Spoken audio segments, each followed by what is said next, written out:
I've been hearing a lot of debate, particularly yesterday on VPN, a show on KFM, and on the Capital Gang. They're discussing about this bailout and saying, if people mess up their own monies, why ask for other Ugandans to bail them out?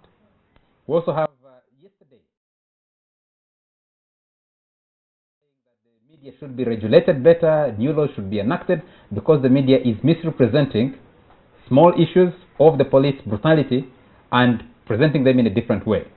This is emerging out of what's been happening about the police using sticks to beat up people. Someone was joking last week. People have been saying use the sticks to beat up cattle. But where I come from, people no longer beat their cattle with sticks like the ones we saw the police using. We're discussing this in the age of social media. How do we fit in? How are we discussing it? From a gender perspective, from a journalist perspective. And I have a team here that I'd like to introduce. Let me start. This introduction is going to be the most difficult I have done in a long while.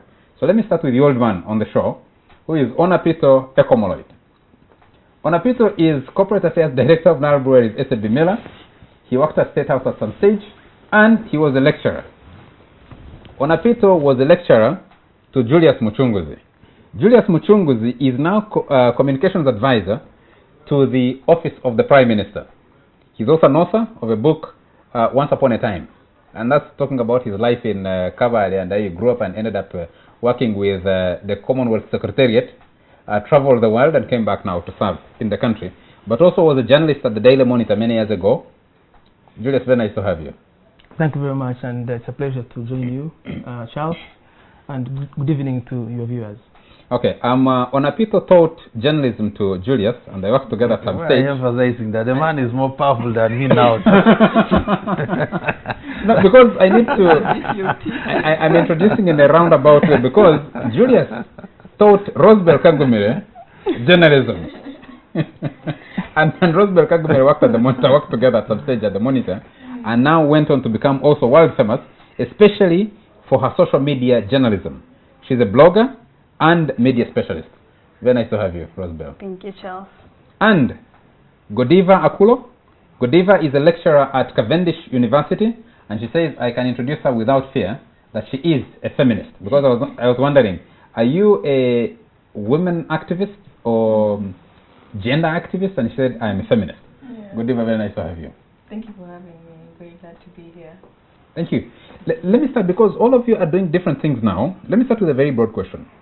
Earlier last week, I think on Tuesday, there was Uganda's second social media conference organized by the Konrad Adenauer Stiftung. And Daniel came in and delivered a lecture, presented a paper. Nicolas Ofio presented a paper, and people are talking about social media in such a significant way. Let me start with Corporate Affairs Director, Nile Breweries, Onapito Ekomoloid. Social media.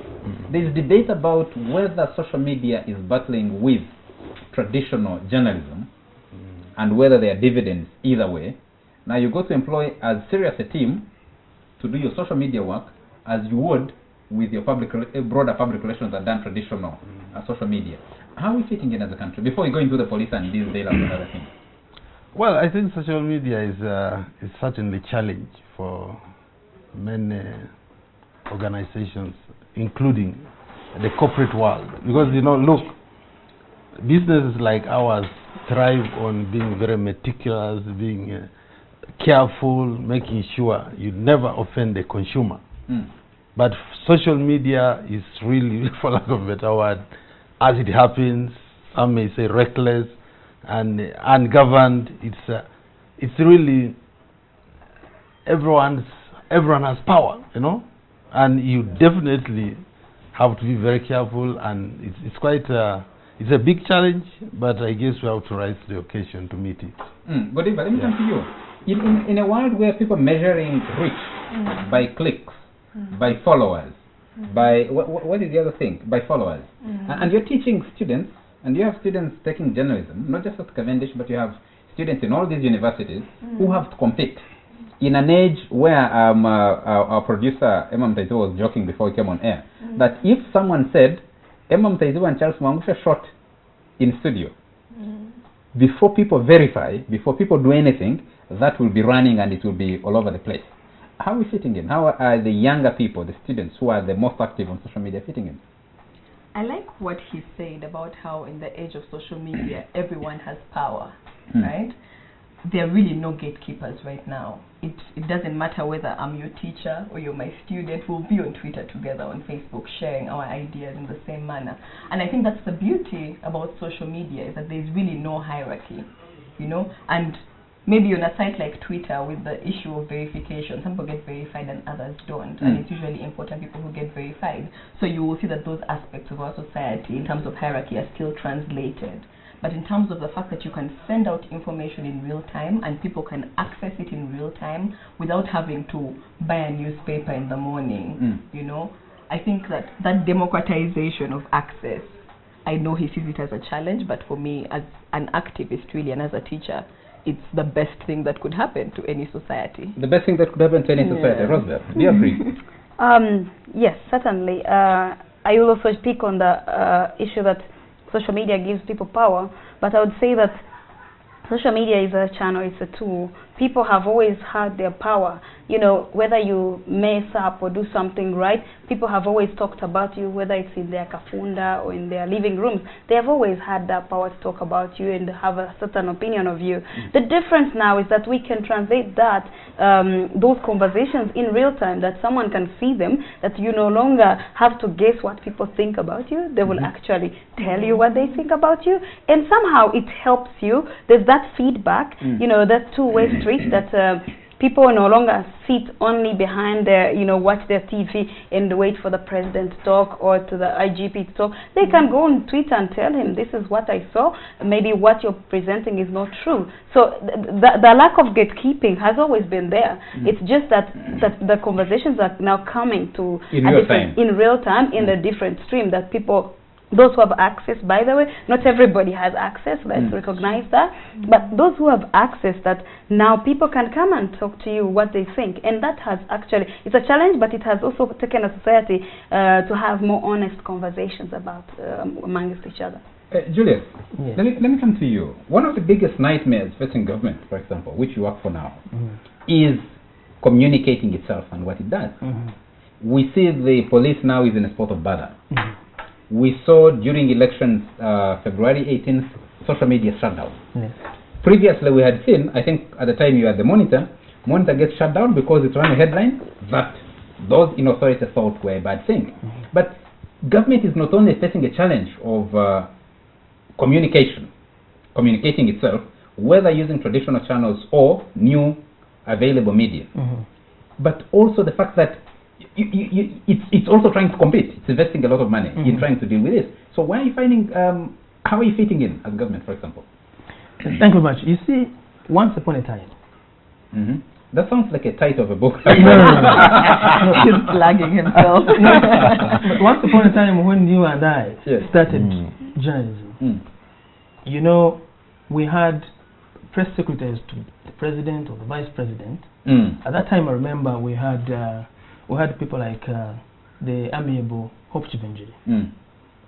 Whenever anything would be happening in government, us journalists would wait until a fax had been sent about whatever had been happening.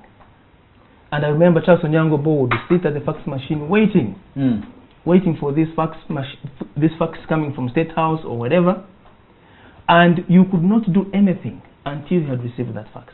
Today, before a meeting starts, people are already on the street taking pictures and commenting on how the president's addressed, on who has come early, who has come late. They are talking about empty chairs in a hall, empty chairs who have not attended.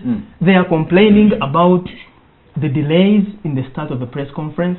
And so essentially, what we have today, brought by social media and technology, is both an opportunity and a challenge, as my teacher Onapito mentioned. But for government, what is clear, and not just government, but also corporate bodies and private sector, what is clear is that you can no longer afford to be left out of this conversation online, because people no longer have to wait for you to define who you are. They will define you whether the devil wants it or not.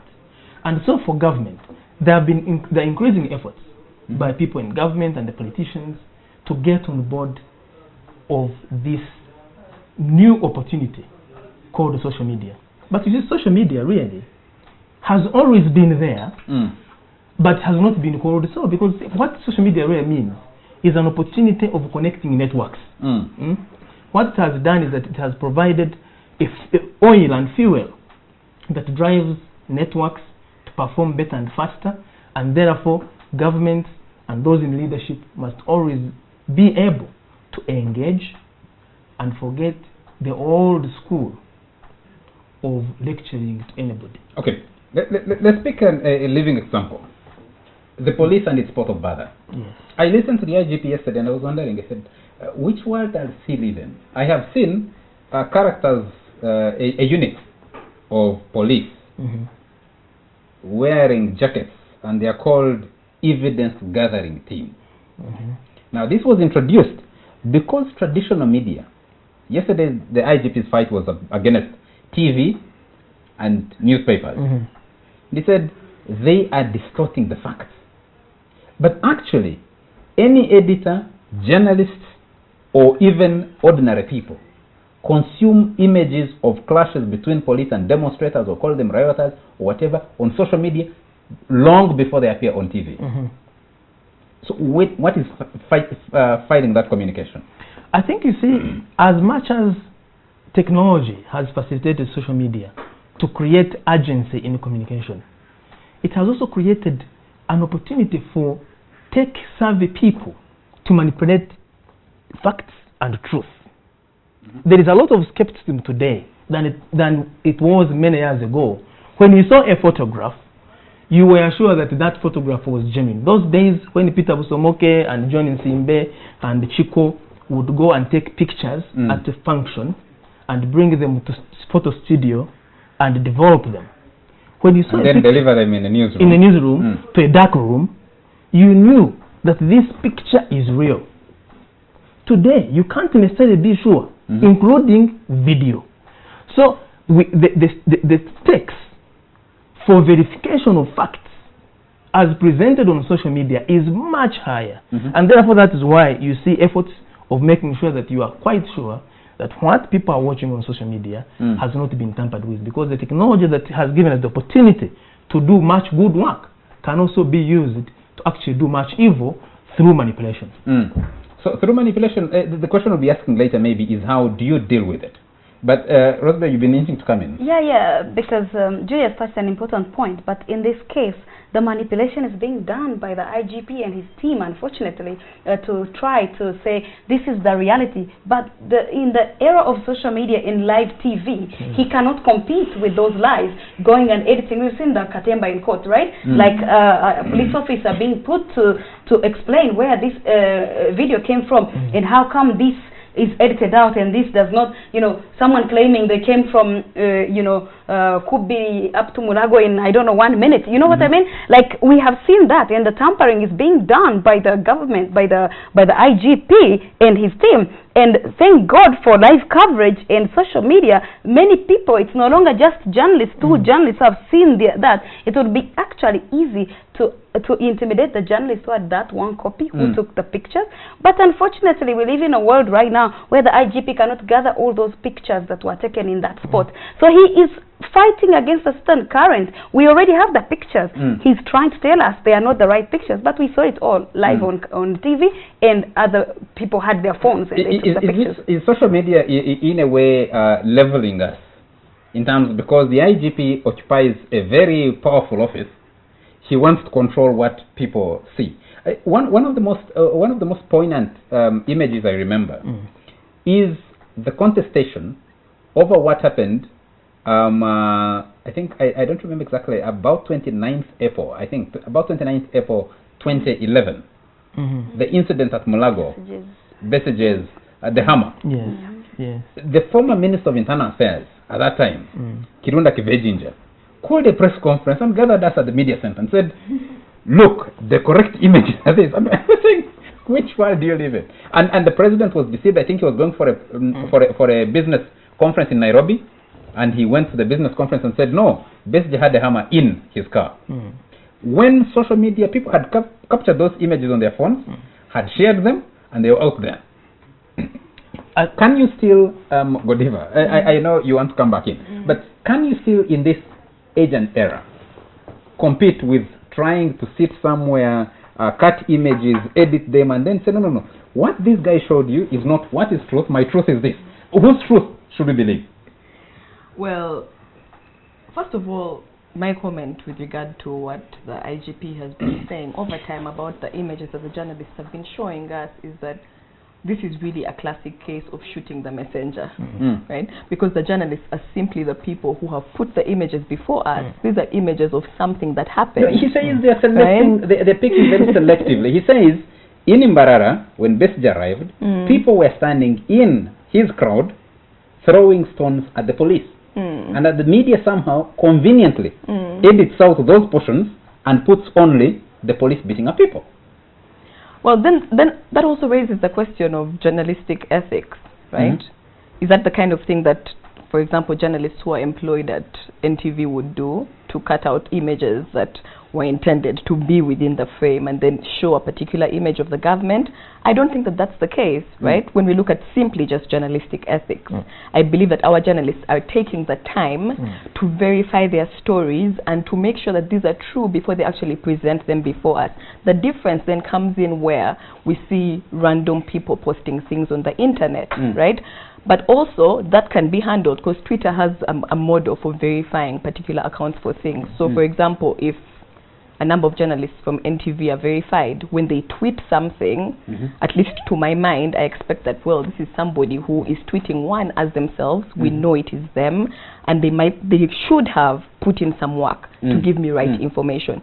So then that also puts the burden on individuals, right, as consumers of media.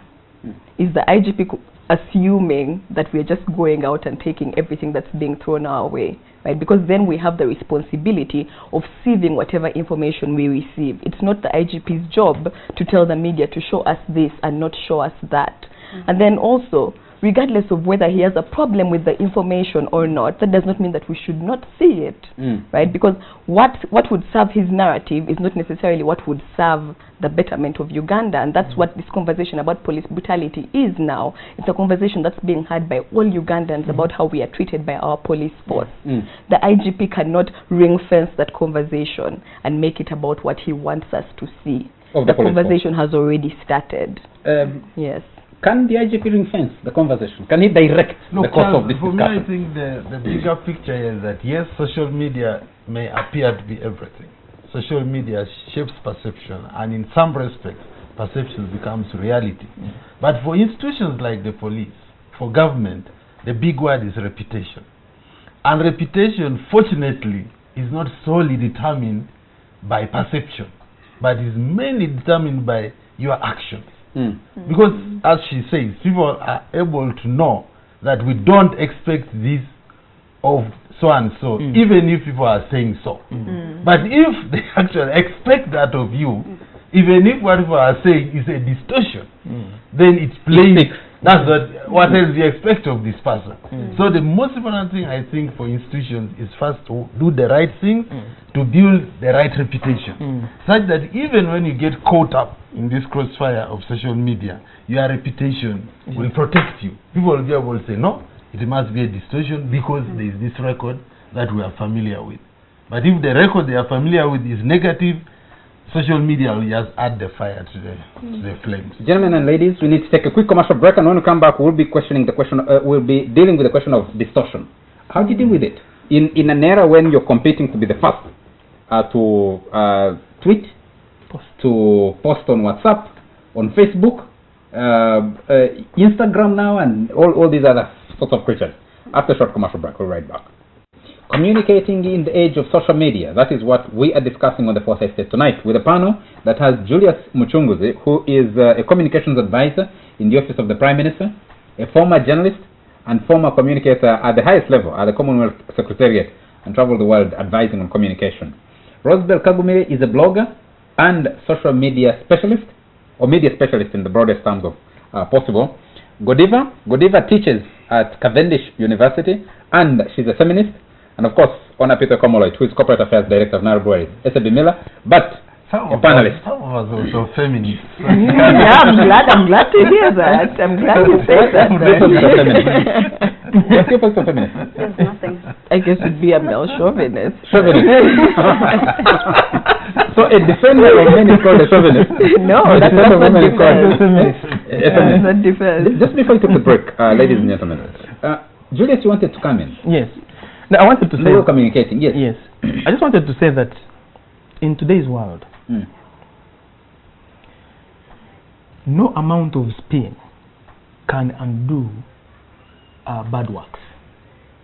I tell people always in communication, in strategic communications, that there are 3 areas that anybody that manages strategic communications must focus on, or institutions, whether they are government, private sector, or NGO. Or even individuals Or branding individuals, themselves. yes. Number 1, you must have a mission.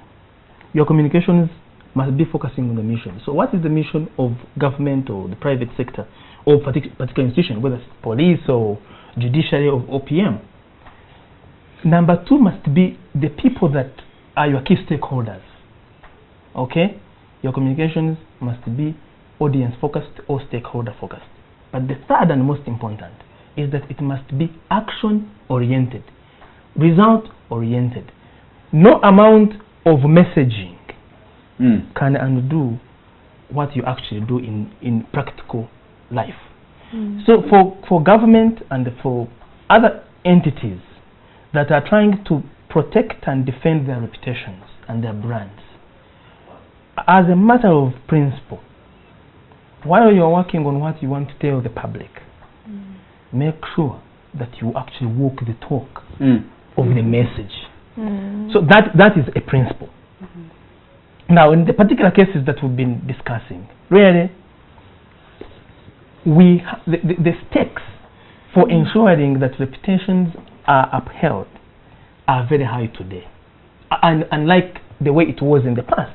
Because today, anybody, even the most weak person, weak link in an association, can bring a very powerful institution or individuals down by simply posting something they have seen and they have captured on camera or on video. And therefore, we have to be very careful what we do, how we do it, and our associations. It is true for the discussion that we are having, whether it's on police, the images we've been seeing on TV and on social media. All those point to the fact that reputations today and brands today are more fragile and susceptible to erosion than they were many years ago, and therefore we must do the right things all the time. If you're sitting in a government strategic communication meeting, Yes. in the conference room at the Prime Minister's, those swanky Twin Towers, somewhere, Well, just a moment, yes. and you're trying to come up with a strategy Yes. to communicate government Yes. in a spot of bother like the police has been in Yes. over the last week. Yes. What would you tell the IGP? First, I'll talk about results. You must have results of evidence of works of what you are doing. Okay? The communications must focus on the results of the things that you are doing to achieve the objective for which your particular institution was set up. And those results will drive the message. If you are going to be credible, not only in the short run, but in the long run. Because today, there are many forces, there are many eyes. You know, everybody is at the center of the storm. All eyes are on you as you do your work, especially for people that work in public service, in the public domain. All eyes are on you. Not only those of your immediate stakeholders, the shareholders, or politicians, or MPs, or cabinet, but the entire populace.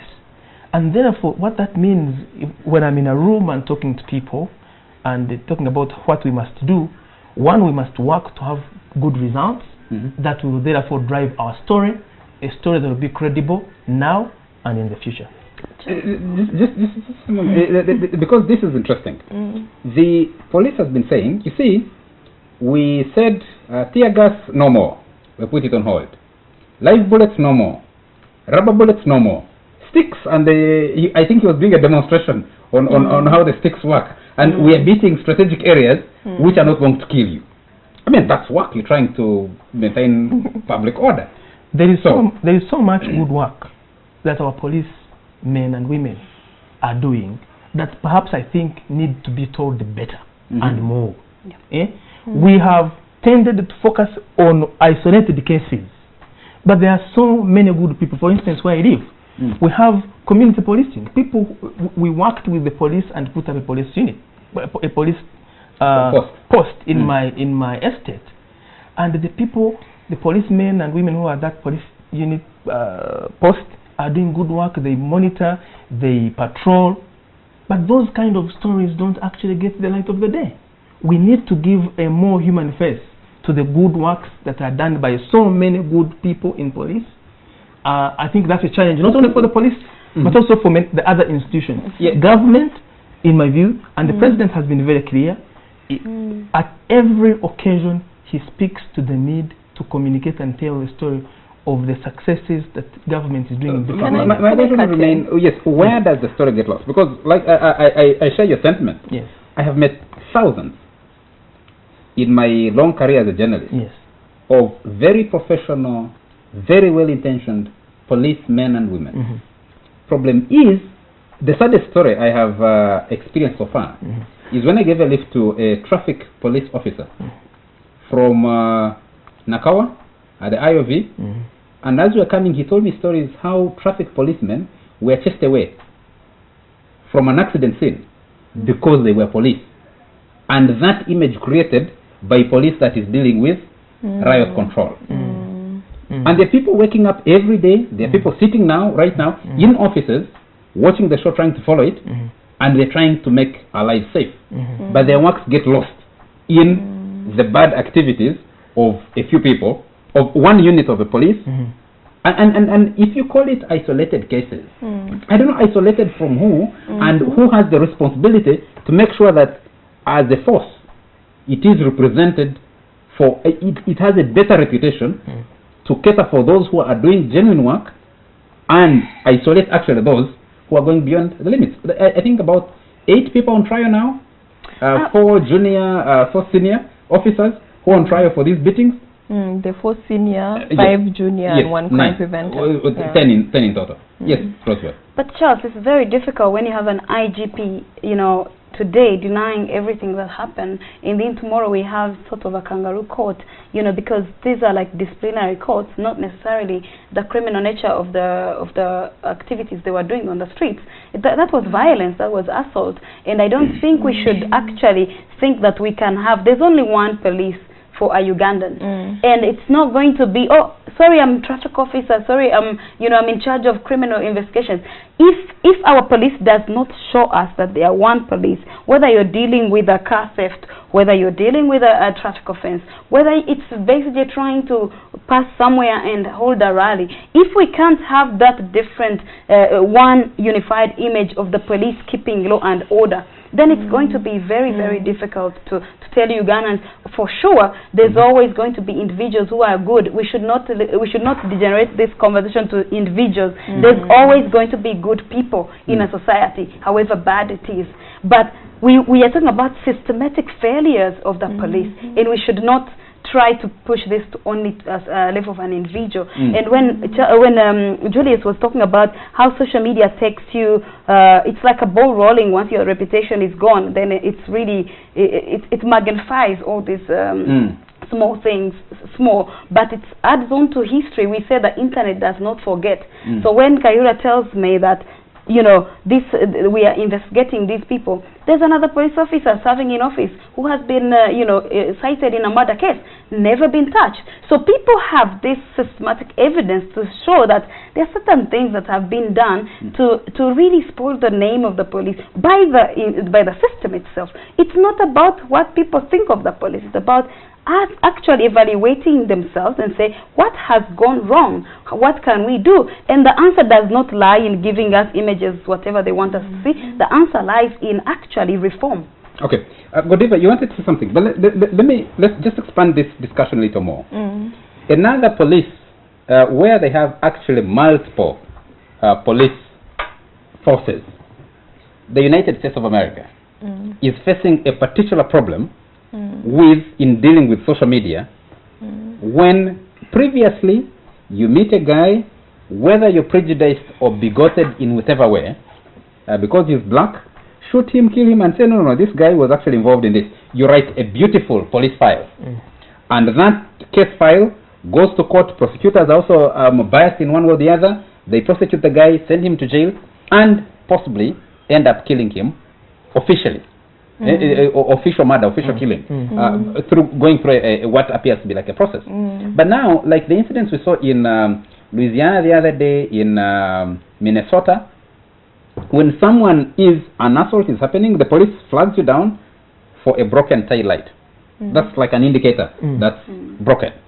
They flag you down and you say, yes, I have a legal weapon, I have my license. And the police says, bring out your license. When you're trying to bring out your license, but you have told him you have a legal weapon on you, you get shot. The beauty is, someone seated in the co-driver's seat can just get out their phone, link it to Facebook streaming, Facebook Live, and they're streaming the images to millions of people across the world. You just can't defend that. Just the same way as you can't defend people caning people, people in uniform, or associated with the police standing. I am in uniform, standing next to Rosebell, and they're working people, and you're working with them closely. You just can't deny that. How do you deal with it? Well, one, I agree. There are certain things that are indefensible, right? And so, just to piggyback off of what Rosebell was saying, and also really to draw relations between the example you've raised of what's happening in the U.S., I really hope that Uganda police does not fall into the trap that many American police departments have fallen into, instead of addressing the actual issues that are being raised, which is the fact that the police forces are racist, often using disproportionate amounts of violence on black people. They've turned it into a PR war, right? That's why you see when a video goes viral of a black man being killed in Minnesota, next week there'll be an image of a police officer hugging a young black boy. And that's the trap that I feel that we are falling in when the IGP's focus is so much on what is the media showing Ugandans. Because the reputation of the police in this country was not caused by something that the media said, right? It's been caused by a number of things that the police has done. And a continuation of those unprofessional actions is happening now when we see the police disciplinary court in how it's going on. Most of the problems that Ugandans are raising is that, one, the majority of people who are being tried here are junior officers. When Kale Kaihura first appeared at that press conference, what did he say? He said these actions were sanctioned. We allowed them to beat you in particular parts because we don't want to kill you, right? So why is it that then it's the small fish who are being caught within this system and not the big fish who actually facilitated the beating of Ugandans? And then another issue for me with that is that the police court is an internal mechanism, right? It's provided It's for... not a kangaroo court, as It's not a kangaroo court. It's not a kangaroo court. It's provided for under the Police Act. They can handle these issues within the police. However, given the situation that we have now, already Ugandans have lost trust in the police. And like Rosebell said earlier, the actions we saw these people committing were clearly criminal. They've been charged with things like bringing the police force into disrepute. When you beat a Ugandan, the issue is not that the police force is in disrepute. It's that the Ugandans' rights are being violated. And now we've seen, I think, 2 of the victims of the brutality have actually instituted private criminal proceedings against the IGP. So my issue, especially now with the question that you asked particularly, is that we need to avoid the temptation of turning this into a PR war. It is not a PR war. It is about the way that Ugandans see our police force and how our police force is treating us.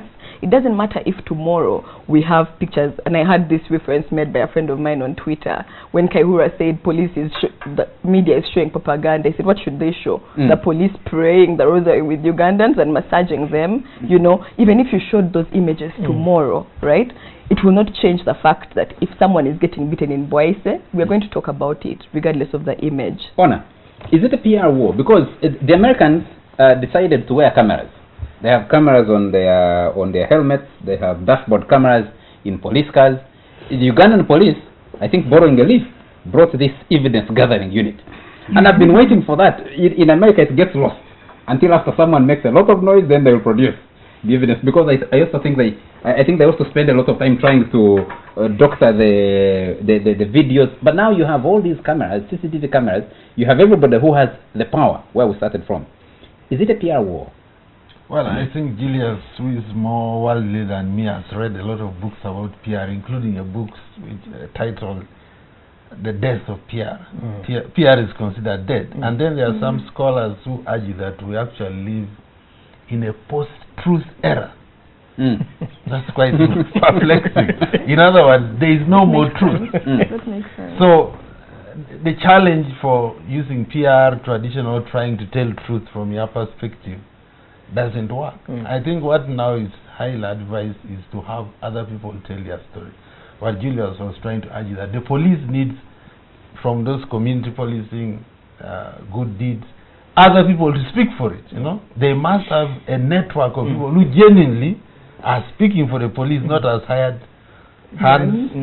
So if you don't achieve that kind of capacity to have people speaking for you, have your network which is passionate, then PR is dead and unlikely to succeed. I have met people trying to do that, both paid and unpaid, but they find it difficult because but most of the time these are paid agents. They are not really I met both the paid and unpaid, and they're having such a talk because you can't run through the message. Actually, what you said, your reputation runs ahead of you, and it's what will define. It doesn't matter how much you huff and puff. Your reputation will be ahead of you, no matter how much money you throw, you try to throw at it. But we'd like to take a quick commercial break, and when we come back, we'll be wrapping up this discussion. But we'll touch a little bit on whether social media is actually impactful. There's this debate about the 1.3 trillion bailout money and the list of people who are supposed to be benefiting, which has been debated and discussed. Can it change policy? Can it be used to mobilize? And also touch on what I said we'll touch on. The question of distortion, how do you do with that, especially if you're a traditional media house supposed to be giving out information? After a short commercial break, right back. By the way, this show is live streaming, so you can follow us wherever you are, but we've been also getting some feedback from people who are following the show all over the world, which is interesting, and very good fans across the border in Rwanda and elsewhere who keep giving us feedback. So keep following the show. We'll be letting through a few phone calls in a bit, as we wind up this discussion. Let me bring it back to the studio. The question of distortion. Godiva did answer in the first quarter, did talk about journalism ethics, but you're competing. Someone wants to have their story out fast before anyone else. That precisely is the challenge. It's a challenge for journalism. It's a challenge for those who seek truth. It's a challenge for those who believe in credibility. And what that means really is that you need to have incontrovertible evidence of works that are visible, that are real, that are verifiable, to make sure that the distortions that may arise can be debunked by facts. Of course, the standards in an age of social media, the standards of verification are higher. You see, if an editor today receives content and they are trying to edit it and trying to make sense out of it, they have to use an extra sense beyond whenever they would say, if you are, Onapito would tell us, you need to call and cross-check with the source. But today, somebody will pick a phone and you call a number and somebody will just fake to be who they are not. Those days when you made a phone call and spoke to somebody, you knew that you are actually spoken to the right person. Today, you can't be sure. There are people who call me and they say, I'm so and so. And they say, how can I prove? You can imagine we have gone to an extent of being so distrustful of people around us, of society, of people that we deal with, that you want to be sure that indeed they are who they claim to be. Social media and technology create that. It creates an opportunity it also creates a challenge. Okay. Because of shortage of time, I'll not take you to that discussion. I mean, I'll try to move you. If you look at a global perspective, and social media, Brazil, I think, has been the one that has been in a spot of bother with WhatsApp lately. A judge has issued 2 rulings against WhatsApp and said WhatsApp should release details of the people WhatsApping, and then the other day, I think, was ordering it being shut down, and WhatsApp is challenging because it's encrypted now. Then you have the Ugandan case of Muema writing to Facebook to Mark Zuckerberg and saying, give me the details of who this character called TVO is. How do you fit it? I think it's a big challenge. When you talk about distortion, I think actually in the social media age, internet age, distortion is quite easily debunked, because the picture quite easily spreads, and then the next minute and people say, hey, look, actually that was not the reality, this is the reality. Before, you would have to wait to write officially to maybe a TV station or to whoever produced the information to tell them that actually I have evidence, different evidence from you. I think social media brings people like different narratives you're able to see. So if it's about how you're consuming it. An example, the hottest story right now in the region is Koffi Olomide being kicked out of Kenya because someone caught him on camera kicking one of his dancers at Kenya airport. Is it called Pamela somebody? Yeah, yes. And the first reason he said, he was like, you know, I was trying to kick a pickpocket. You know, then the whole of Kenya said, come on, you know, everybody saw you. So that's the level how you cannot distort things right now. Before he could have easily gotten away with it. There were also those images of crowds during the campaigns. Yes. And they could be easily debunked. The picture that was taken to Tanzania, then taken to Germany, then taken to South Africa. Yes. So the social media era is that you're able to, people are there, they're able to say, no, wait a minute, actually this is not the thing. So we have actually ways of verifying things. Even if the lie would travel, people still, there are so many witnesses taking part in this conversation that they will be able to tell you that no, this is not the story you did. And one of the biggest other story was about this woman was writing about Zambia in All Africans. He was talking about Zambia, how it's so, you know, talking about HIV and having, you know, survived the Hutu, you know, rebellion in Zambia. You know, before these lies about Africa and small places which were kind of remote could pass. But now you can't pass because there are people with internet that will tell you, no, you're telling lies. So for me, distortion, you can say it's easy, but I actually say that it's a power of social media to talk back. In that power, for me, overshadows the whole idea that you can distort. Standing in control of the news can dictate what the news is.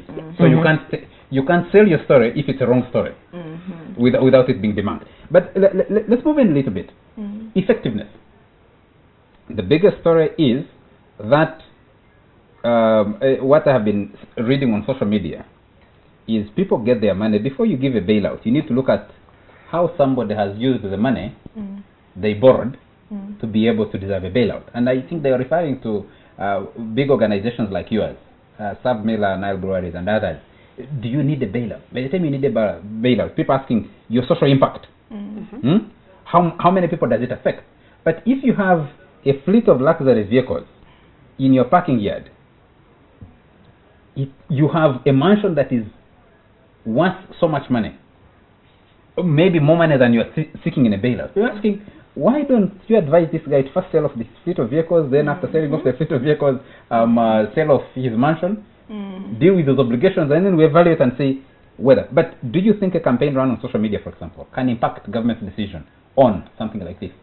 Much talked about bailout.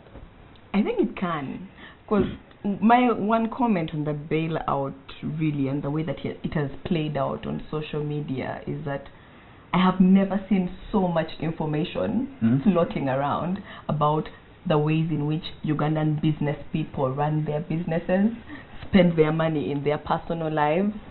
So even outside of whether it will get the government to change its policy or decide not to give the bailout, right? Ugandans are talking about this thing, and that's primarily because of social media. I'm not discounting the role of traditional media, but the difference with traditional media and social media is that one, access, right? Social media is a bit more democratic in terms of access. Data is not as expensive as the buying of newspapers every day for a week, right? And then let me give an example of election season, right? Someone might dispute this argument, but this is an argument that I make and I stand by a lot. The situation we saw with the presidential debates, when President Museveni did not show up for the first debate, and the conversation online was clear. People were saying, well, we didn't miss him. Are we looking at politics in a post-Museveni era? And then the next debate, we had NRM saying, our candidate is turning up, right? And then even aside from that, let's look at the different campaigns that have been held on social media under the different hashtags, free this person, you know? We had a case a few months ago of a number of Ugandan young entrepreneurs being arrested for printing shirts with Besigye's face on them. We would never have known if the story had not broken on social media with the friends of the people who had been arrested telling us, this is what the police is saying, but this is what actually happened. And because of that campaign, people were actually calling very high-ranking police officers on the basis of information they had seen on social media. Then we had these people being released eventually without being charged at all. So I definitely think that a campaign that is held on social media strategically, right, with a clear goal and with good information and with a critical mass of people participating, can definitely alter the way that government handles certain issues. On the bailout.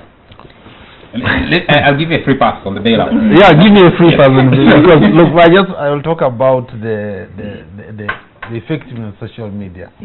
Of course, it's futile to argue that social media is not effective, but it's also not an overstatement to say that maybe it's overrated in our context. Because I think one thing which is still saving a lot of people who get assailed by the social media is that embarrassment is still a rare commodity in our society. So to say, people do not, the outrage, if you are demonized, is not shared across board. So you can still walk in certain circles with your head up, however much you are assailed by social media. The concept of taking responsibility, resigning, and all this are not yet fully embraced in our society.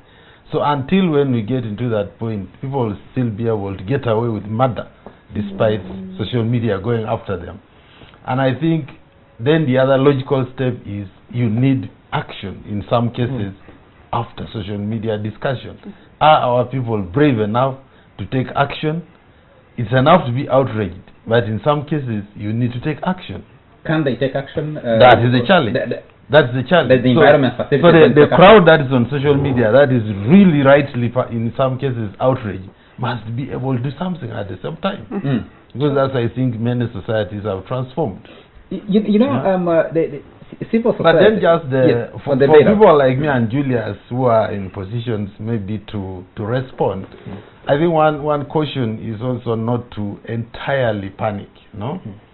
I think it's advised to take what they say, go on the balcony, because social media is like a dance floor. So in some cases, you need to be on the balcony and watch, and see is there any way to change the music, to change the dance style. But you just try to go and try to change people, they are dancing on the dance floor itself. You may get overwhelmed. So you need to take some time to maybe watch, in some cases, and not panic. Especially if you don't know how to dance. If you jump into that dance hall, you can start stepping on people's toes, and you make the situation worse. Yes, there is the bottom there. Absolutely. And the bailout, because you work with a big multinational. Yeah. Yes, and we see businesses applying for bailouts. Yeah, I think I saw a social media article by someone who's familiar with our kind of industry and was really trying to say, even with all the economic difficulties, it can still work. I mean, people can take care of their businesses, and I think that's the general thing. For me, the big issue is, if we are bailing out in a business, what is its value chain? How does it tie with the rest of the economy? If it went down, how would it impact the rest of Uganda? And then, what have been the trends of this business performance at a minimum over 5 years? Was this a one-off happening, or there is actually a trend which shows that it was logically going to end at this point? And even if you bail it out, it will again end up in the same ditch. So it must not be just a blanket bailout. For the benefit of our viewers, we will have a detailed discussion, I think, next Sunday, on this politics of the bailout and the economy, the functioning of the economy, because some people delink business failure from the performance of the rest of the economy, from the politics of the country, because some of these, if you go to dig, you find some people who are acting benefactors in recent elections. You find people who tell you, no, there's no problem for us, we're doing okay, without trying to address the fundamentals. But let's pick a couple of calls, and I think that will help us make it tonight. Hello? Hello? Hello? Yes, we can hear you. Turn off your TV set, or turn down the volume. Tell us your name and where you're calling from. Keep your question or comment brief. Hello, good evening. This is Samuel. Yes, Samuel. Yes, I'm calling from Kamuli. Yes, Samuel. Go ahead. Yeah, thank you for the discussion. But my comment is about the IGP. Go ahead. Yeah, for the IGP should know that whenever you do something wrong, there are a million eyes watching you. And also we are somehow in a modern world. This is not a mini era where you could beat up people, then ask the journalists, and everybody will keep quiet. So what they should do, they have to clean themselves, clean and throw away their kibokos. Then after some time, the public will start trusting them, and then things will work out. Okay. Yeah, thank you. Thank you very much, Samuel. I think, as Samuel says, the IGP's concern is not that the million eyes watching what they're doing. His concern is that they're also doing good things, and that these bad things are isolated cases that the media is not showing. Do we have another caller? Hello? Hello? Hello? Yes, sir. Your name and where you're calling from? I'm calling from Luzira. My name is Dominic. Yes, Dominic, go ahead. Oh, yeah. I'm saying the companies that need bailout. Yes. There are so many smaller companies, small entrepreneurs whose businesses fail every day, and the government does not do anything. Sometimes the fall of those big companies is just simple economic cycle. If they've been doing things bad, they will fall down one day, so they shouldn't be bailed out. Thank you very much, Dominic. Do you have another caller? Hello? Hello? Hello? Yes, sir. Hello? Yes, we can hear you. Your name and where you're calling from? Oh, I'm calling from Namugongo, and my name is Moses. Yes, Moses. Now, I have a problem with that discussion of the... Yes, please? I have a problem with that. One of your problems is the discussion? The police. Yes. Why are members not asking, why is the police always following Besige's followers? Why not Babazi? Why not Mwangusia? Why not my brother, those of you who are there, and many? So I want a message for every Ugandan, or from whoever is talking there, to Besige. Why should Besige be a problem? And what do you want the police to do? Because those people, when you are discussing the police using tear gas, using caning, they are only caning people because Besige is a problem to this country. And unless the government puts in a mechanism to deal with Besige, the police will always continue doing it. This is just a tip of the iceberg. Where we are moving is worse. Whether you use social media or not, we are moving in it. Because Besige is a trouble to this country. Why are they not beating Veraro? Why not Mbawazi? Why not other people? Why Besige? So why don't you answer that? Okay. The panelists are going to have to answer you, Dominic. What message do you have for Besige, you people? Moses, yes, someone is going to answer you. And Besige is going to hear that. Yes. And the supporters who are there. Because I know most of you are supporting Besige. And that is why you are against it. Thank you, Moses. I think he's making a very interesting point. I mean, he has a concern.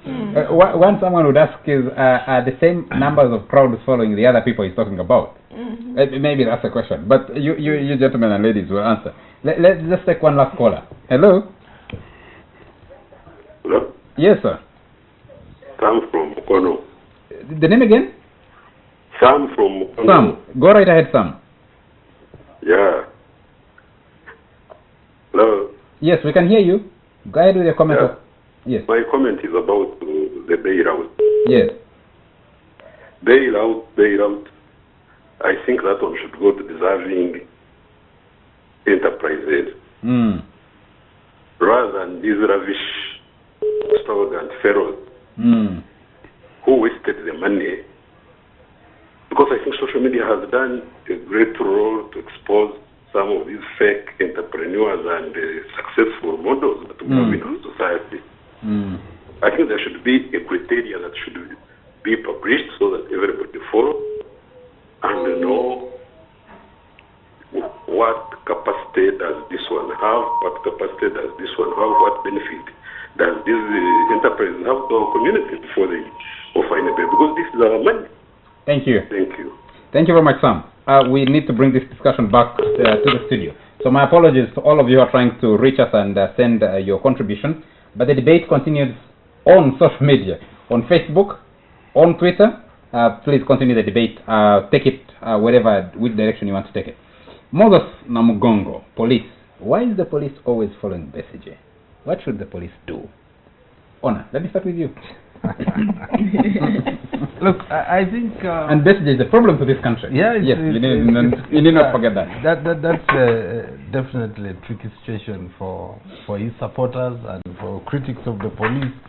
That why is it him? But I think before these incidents, Besigye had been in Luzera, and now he's in the court. So the logical solution is to follow the law, including maybe if there were breaches of the law in the process of his supporters being beaten, then the law should be applied to get hold of those who breach the law, and let's follow the law.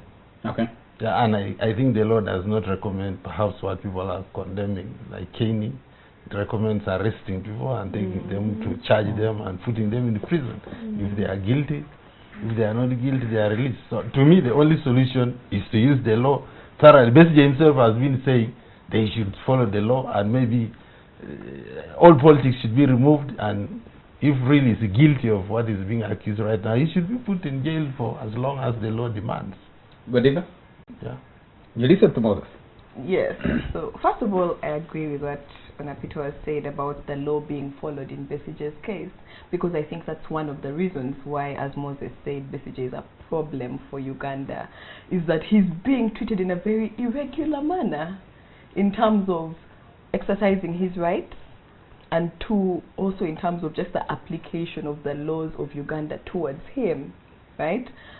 We saw him spending how many months under house arrest before he was finally taken to Luzera? 43 days. Yes. And then Luzera 62. Yes.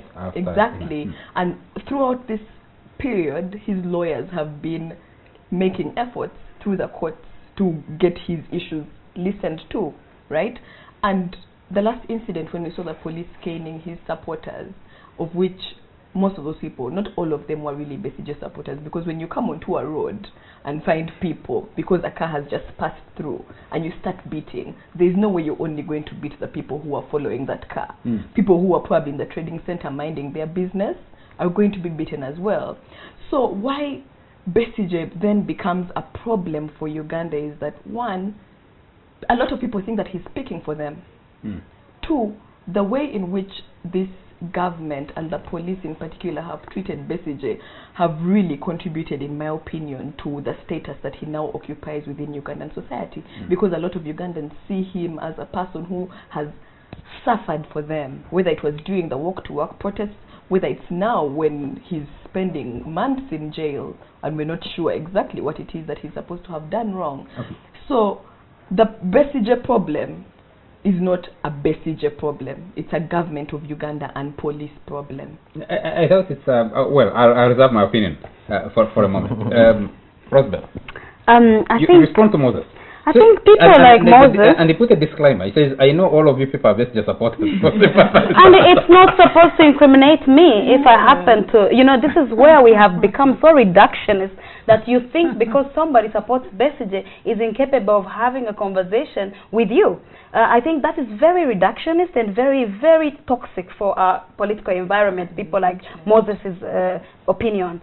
I think that Besigye is not, if we actually think Besigye is a problem, then we are giving him so much power. I think the heart of the matter is that there are certain rights Ugandans are being denied. The right to assemble and the right to associate. We must get those rights.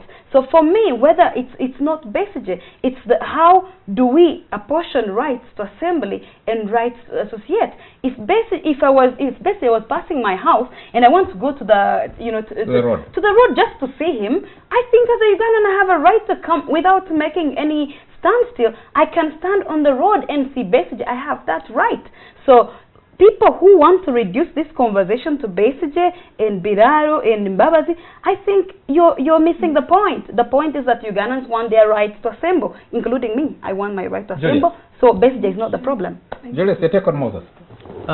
The point raised by Moses that Besigye is a problem, and that's why you see what is happening. You know, first of all, the point of following the law by everybody in this country is cardinal. And whoever has grievances should address them according to the law. There may be a debate about whether the application is fair or not, but to resort to any other means would be detrimental to everybody. On both sides. I'm saying to anybody and everybody, for that matter. The law must apply to all without discrimination. Those that are responsible for enforcing law and order, and those to whom the law applies, which is everybody, should take that road. So maybe Parliament, which is largely NRM, should pass a law saying nobody should come to watch Besigye. It's a crime. No, but there is a bit. That is solve the problem. People not do it because it's against the law. But also, let me tell you, there is and this doesn't just have to. Doesn't apply to the Besigye case and the treatment that we see on social media. Politics and public opinion has a way of playing to the gallery. There are people who will do things because they know cameras are around, whether they're in the opposition or in government. There's a tendency to start dancing. The example that Onapito gave, people may start dancing. And if you don't know how to dance, you watch and go on the balcony. There are actions that happen because people know that if I someone else is watching. Someone else is watching and is going to tweet and is going to take a picture, and they start doing all sorts of things. That's why it is important. They're like taking selfies. Yes, that's why it's very important for us to examine our actions.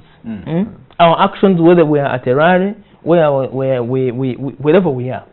But of course, that does not negate the fact that all of us have rights to assemble, to expression, because these are not rights that are given to us by anybody. They're in the Constitution, our Constitution. So, I think whoever is aggrieved must use the courts of law. Okay. Our time is out. We need to get out of here. Just one or two comments to Moses. Moses, just to pick from where Julia stopped. The police should avoid being led to the political path that Besigye wants them to go, if the police wants to distinguish itself from the politics. Because I think Besigye's biggest complaint has been the police is acting like an extension of the politicians in power. So it's the responsibility of the police. And two key things. One is in 2007, I think, the Minister of Internal Affairs then issued what was known as Statutory Instrument Number 53, limiting assembly, gazetting all urban areas as areas where 3 people can't assemble and hold a meeting. That expired, I think, in 2009. Then in 2013, Parliament passed the Public Order Management Act. But I have been waiting to see one person successfully prosecuted for violating the Public Order Management Act. And if police can't present evidence and say, we have arrested Kizza Besigye 53 times, and out of those 53 times he has been convicted 40 times, we have only missed 13 times, then you have a problem. If the engines of legal resolution do not tie into one another in a manner that what police does provides a good case to prosecution, to the DPP, the DPP presents a good case to court, and then court is on that basis able to resolve that case, then you have a big problem. And that's what we've been waiting for, and no one seems to be able to resolve that. Even when government might have what appears like to be a good case against Besigye, simple failure to present a solid case and defend it up to a logical conclusion is what gets a lot of people, people like us being accused of being but Charles, in the interest, but Moses was warning, he was saying this is the tip of the iceberg, and he hopes Besigye is listening. We are seeing more desperation in terms of reaction to him. So I don't know whether maybe he needs also to reevaluate his methods and know that there are people who are getting desperate on the other side, and when desperation comes in, you never know what will happen. The danger is actually that when that desperation comes on the side of the law enforcers, it worsens their case instead of helping it. But it can also worsen the national case. Exactly. Because they are armed and they are desperate at the same time. That can be worrying. Our time is out. We need to get out of here. Thank you very much, ladies and gentlemen. Thank you very much. Julius Muchunguzi, who works with the Office of the Prime Minister and author of a book, Once Upon a Time. The story of keeping hope alive. A story of keeping hope alive, and he talks about him going to Lake Bunyonyi, those islands and stuff like that. It's a very interesting story. Growing up in those areas, it is an interesting story, and I've been enjoying reading it. Rosebel, thank you very much for making time for the show. Godiva, been a pleasure to have you on set tonight, and of course, my colleague, Onapito Ekomloid. To you all our viewers, thank you very much for keeping the faith in us and supporting us and following this show. Do join us again next Sunday, but of course, we can't forget to thank the silent people back in production studio who stay up late to make sure this show is delivered to you. Have a good night.